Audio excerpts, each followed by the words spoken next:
चलते जहां पर मुख्यमंत्री हेमंत सोरेन कुछ बोल रहे हैं।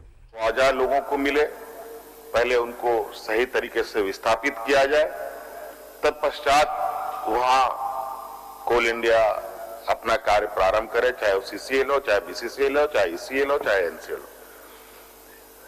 दुर्भाग्य की बात है अध्यक्ष महोदय, चूंकि ये भारत सरकार उपक्रम है और ये कंपनियां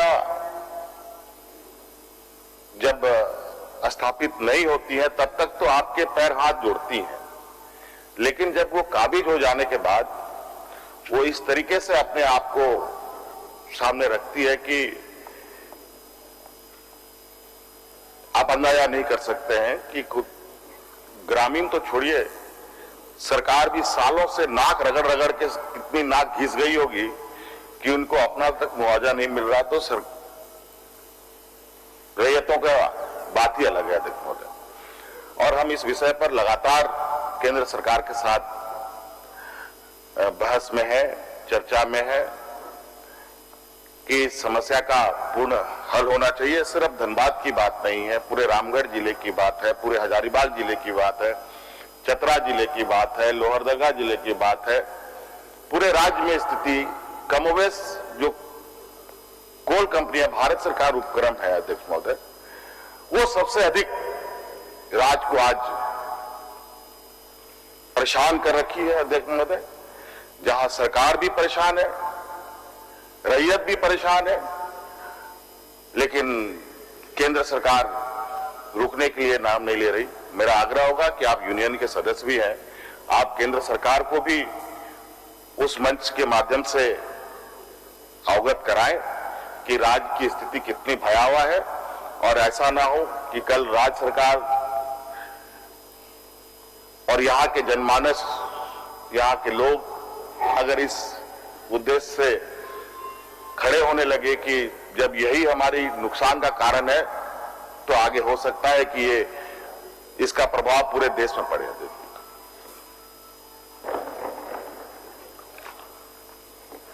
अध्यक्ष महोदय, मैं माननीय मुख्यमंत्री जी का भावना को मैं कदर करता हूं, सम्मान करता हूं।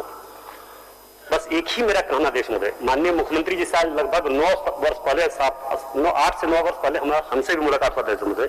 इन्होंने आश्वासन दिया था महोदय कि ढुल्लू जी, मैं जिस दिन मुख्यमंत्री बनूंगा सबसे पहला काम मेरा होगा कि झारखंड के विस्थापितों को अधिकार दिलाना मेरा प्राथमिकता के आधार पर होगा।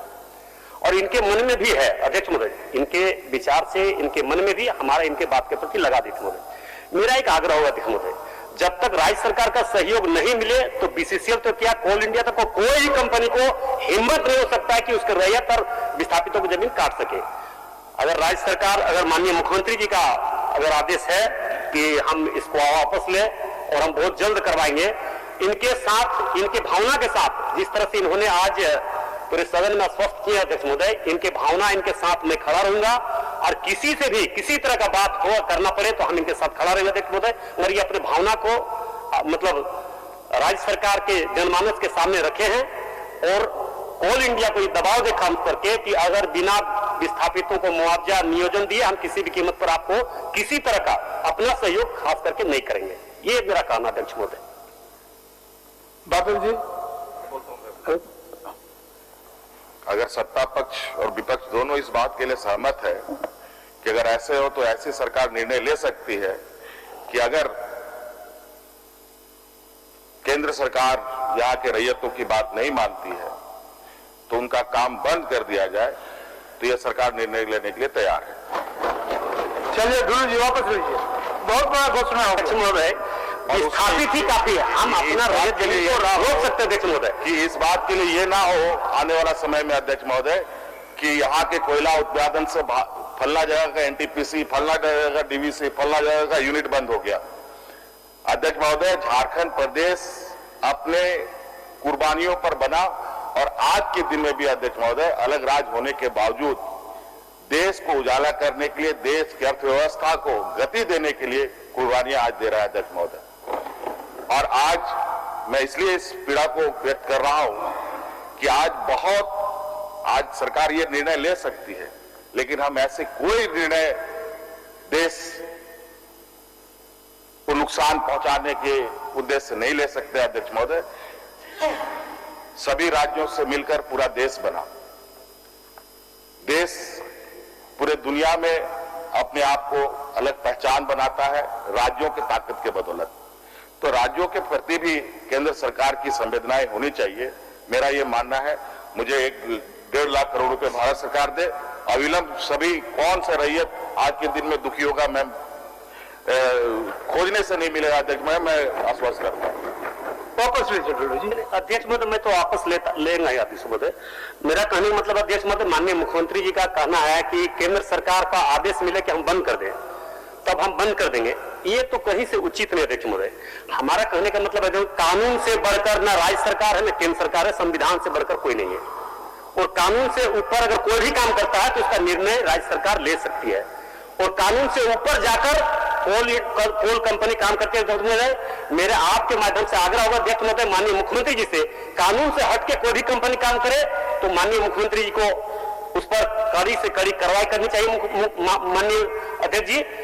और मैं इस बात को, मैं इस अभिस्ताव को मैं आप वापस लेता हूं। धन्यवाद। माननीय सदस्य श्री केदार हैदरा जी। केदार बाबू, अभी भी बहुत है। केदार बाबू, यह सभा राज्य सरकार से प्रस्ताव करती है कि गिरिडीह जिला के अंतर्गत जमुआ तथा देवरी से काट करके हिरोडी तथा नौडिया को प्रखंड की दर्जा मिले। माननीय मंत्री जी। ब्लॉक के प्रखंड बनाने की मांग है माननीय सदस्य हजरा जी का, और 2 प्रखंड को काटकर और 2 प्रखंड को सृजन करने के लिए। आज ही इसका जवाब लंबोदर महतो जी को हम दे रहे थे, और अधिसूचना 2015 के तहत अभी तक इस पर कोई निर्णय नहीं लिया गया है, और हम लोग इसको दिखवा रहे हैं, और जो भी निर्णय हो सामने रखा जाएगा। अध्यक्ष महोदय, पिछले सत्र में भी इस तरह का प्रश्न आया था गैर संकल्प के माध्यम से अनुमंडल या प्रखंड, तो माननीय मंत्री महोदय जी का उस समय जो जवाब मिला था कि हम लोग उच्च स्तरीय बैठक करके, हाई लेवल कमेटी की बैठक करके इन विषयों को निष्पादन करेंगे। महोदय, मुझे लगता है कि जब से मैं विधायक बना हूं लगातार इन प्रश्नों को किया हूं, और वो झारखंड सरकार में आज तक हाई लेवल की कमेटी की बैठक होगी कि नहीं, ये हम माननीय सदस्यों को पता नहीं चल पा रहा है। आपके माध्यम से और आपका संरक्षण हम चाहते हैं कि निश्चित तौर पर सरकार जो निर्णय ले वो झारखंड के भौगोलिक दृष्टि को देखते हुए, ये निश्चित तौर पर जो संकल्प राज्य सरकार ने लाया है, लेकिन वो समय समय पर हम राज्य सरकार कई कानून को शिथिल भी करते हैं और उसको लागू भी करते हैं। तो इस संकल्प को सभी माननीय सदस्यों का अनुमंडल और प्रखंड बनाने का मांग रहता है, तो निश्चित तौर पर इस संकल्प पर आपके माध्यम से सरकार को ये संज्ञान में जाना।